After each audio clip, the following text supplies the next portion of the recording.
नमस्कार दोस्तों, जैसा कि आप सब जानते हैं कि हम सब नेटवर्क मार्केटिंग से जुड़े हुए हैं।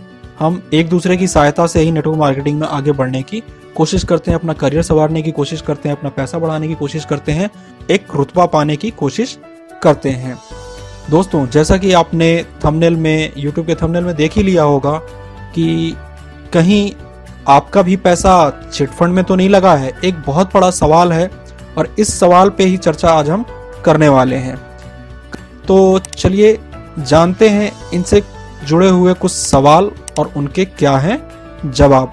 मैं आपका दोस्त मनीष आपका फिर से स्वागत करता हूं आपके अपने YouTube channel smart digital pro में। तो चलिए देर ना करते हुए शुरू करते हैं।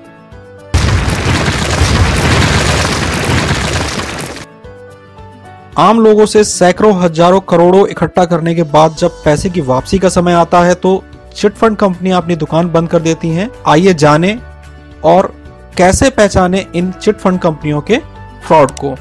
भारतीय रिजर्व बैंक आरबीआई और सेबी की चेतावनियों के बावजूद बेहद कम समय में अमीर बनने की चाहत लोगों की मेहनत की कमाई को डुबो रही है। आम लोगों से सैकड़ों हजारों करोड़ों रुपए इकट्ठा करने के बाद जब पैसे की वापसी का समय आता है तो चिट फंड कंपनियां अपनी दुकान कर लेती हैं। ऐसे में लोगों के पास अपनी किस्मत को कोसने के अलावा कोई चारा नहीं बचता है। कुछ ऐसे ही शारदा घोटाले में हुआ। शारदा चिट फंड स्कैम में लोगों के साथ बड़े वादे किए गए थे। उनकी रकम पर 34 गुना रिटर्न देने का भी वादा किया था। जी हाँ दोस्तों, 1-2 गुना नहीं, 4 गुना नहीं, 10 गुना नहीं, 34 गुना रिटर्न देने का वादा किया गया था। अब सवाल उठता है कि कैसे आम आदमी पहचाने कि उसके साथ जो जिस स्कीम में वो काम कर रहे हैं, कहीं उस स्कीम में भी कुछ फ्रॉड तो नहीं है, कहीं वो हमारे साथ में फ्रॉड तो नहीं करने वाली है। तो आइए जानते हैं इससे जुड़े कुछ सवाल और उनके क्या हैं जवाब। पहला सवाल, आरबीआई सेबी के बावजूद ये कंपनियां आखिर चलती कैसे हैं? इसका जवाब यह है कि चिट फंड कंपनियों को किसी खास योजना के तहत खास अवधि के लिए रिजर्व बैंक और सेबी की ओर से आम लोगों से मियादी यानी कि फिक्स्ड डिपॉजिट और रोजाना जमा यानी कि डेली डिपॉजिट जैसी योजनाओं के लिए पैसे जुटाने की अनुमति मिली होती है। जिन योजनाओं को दिखाकर अनुमति ली जाती है वह तो ठीक होती है, लेकिन अनुमति मिलने के बाद ऐसी कंपनियां अपनी मूल योजनाओं के अलावा कई अन्य लुभावनी योजनाएं शुरू कर देती हैं और लोगों को बहकाना शुरू कर देती हैं। ये कंपनी जमा रकम पर साल 2 साल में 2 गुना 3 गुना रिटर्न देने की बात करती हैं। इन कंपनियों के एजेंट ऐसे लोगों को पकड़ते हैं, ऐसे डिस्ट्रीब्यूटर को पकड़ते हैं जिनसे बड़े बड़े मुनाफे की गारंटी का वादा किया जाता है। जब रकम वापसी करनी होती है तब कंपनियों की ओर से दिए गए चेक बाउंस होने लगते हैं। कमिटमेंट की जब बारी आती है तब लोगों को धोखा सा महसूस होता है। पोस्ट ऑफिस और बैंक जहां 8 से 9% का ब्याज देते हैं, वहां ऐसी कंपनियां रकम को दुगना और तिगुना करने की वादे करते हैं। दरअसल इन तमाम योजनाओं में एक बात आम होती है, वह यह कि नए निवेशकों के पैसे से ही पुराने निवेशकों की रकम चुकाई जाती है। यह एक चक्र की तरह चलता है। दिक्कत तब होती है जब नया निवेशक मिलना बंद हो जाता है या फिर कम हो जाता है। अगला सवाल आता है, आम लोगों को किस तरह से फंसाती हैं कंपनियां? इसका जवाब है, चिट फंड कंपनियां अपने एजेंटों के नेटवर्क के जरिए पैसा इकट्ठा करती हैं। इसके लिए खासकर मेहनत कश तबके को निशाना बनाया जाता है। एजेंटों को भी अच्छा खासा कमीशन मिलता है, इसलिए वे बढ़ चढ़कर निवेशक को इन योजनाओं में निवेश से होने वाले फायदे गिनाते हैं। यानी कि चित भी तेरी और पट भी तेरी।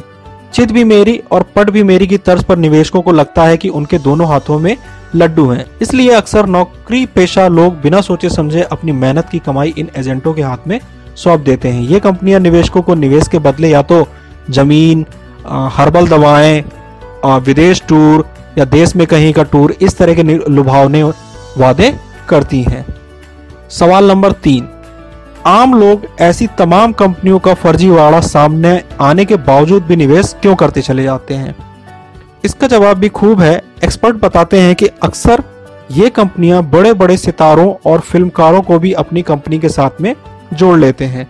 शारदा घोटाला में भी ऐसा ही हुआ था। कंपनी के एजेंटों ने पैसे उगाते समय इन बातों का बखूबी प्रचार कर निवेशकों का भरोसा जीत लिया था। अब घोटाले के बाद कई लोगों पर भी सवाल उठने लगे हैं। अगला सवाल, इन कंपनियों को आसानी से आखिर एजेंट मिल कहां से जाते हैं? तो जवाब है, आम कंपनियों के मुकाबले ये लोग ज्यादा पैसे पर एजेंट को नौकरी ऑफर करते हैं। लोगों से मिली रकम का 25 से 40% तक एजेंट को ही कमीशन दे दिया जाता है।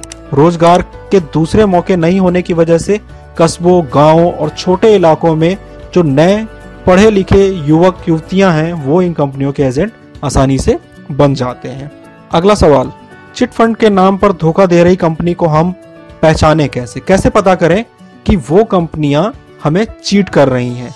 तो इसका जवाब भी है, एक्सपर्ट्स कहते हैं कि कोई भी आपको कहता है कि हम साल 2 साल में आपकी रकम को दुगना या तिगुना कर देंगे तो बिल्कुल भी भरोसा ना करें, क्योंकि आप ऐसे कारोबार में निवेश करने जा रहे हैं जो वास्तव में है ही नहीं। इसलिए उनकी पहचान का सबसे अच्छा तरीका है वैसा रिटर्न जो पहली नजर में विश्वास करने लायक ही ना लगे। नंबर 1, ऐसी स्कीमों में आपको ये समझ में नहीं आएगा कि इन कंपनियों का असली काम क्या है या फिर आपका पैसा किस कारोबार में लगाया जाए। ध्यान से समझिएगा इस सारे पॉइंट को, मैं फिर से बोल रहा हूं। नंबर 1, ऐसी स्कीमों में आपको यह समझ में नहीं आएगा कि कंपनियों का असली काम क्या है या फिर आपका पैसा किस कारोबार में लगाया जाएगा। नंबर 2, ये कंपनियां एजेंटों के जरिए हर स्तर और हर उम्र के लोगों को अपना शिकार बनाती है। नंबर 3, अक्सर एजेंट निजी संबंधों का इस्तेमाल कर निवेशकों के पैसे कंपनियों में लगवाते हैं। नंबर 4, अगर आप ऐसी किसी स्कीम का शिकार हो चुके हैं, बिना समय गंवाए पुलिस के पास जाएं। अगला सवाल जो कि सबसे महत्वपूर्ण है और इसको जानना बहुत ज्यादा जरूरी है कि अगर आप इस तरह की किसी भी स्कीम में फंस जाएं तो आपको क्या करना चाहिए, कहां जाना चाहिए, किससे मदद चाहिए? तो उसका जवाब भी हाजिर है। स्कोट सिक्योरिटी के रिसर्च हेड ऑफिस इकबाल बताते हैं कि निवेशक security and exchange board of India, जिसे हम सेबी के नाम से भी जानते हैं, उसी का एक स्कोर्स है SCORES प्लेटफॉर्म के माध्यम से कंपनियों को सीधे शिकायत कर सकते हैं या फिर RBI को ईमेल लिखकर इसकी शिकायत की जा सकती है, पुलिस में लिखित शिकायत दर्ज की जा सकती है। इसके अलावा आप सीधे कंज्यूमर कोर्ट में भी इसकी शिकायत कर सकते हैं। चिटफंड कंपनियों से सावधान रहेंगे। बहुत ही आपका पैसा बहुत ही कीमती है, आप अपने पैसे को बहुत ही मेहनत से कमाते हो, बहुत मुश्किल करके आप बूंद बूंद करके अपना घड़ा भरने की कोशिश करते हो। इसलिए ऐसी कंपनियों से बहुत ही सावधान रहें जो आपकी मेहनत की गाढ़ी कमाई को लेकर भागने की कोशिश करते हैं।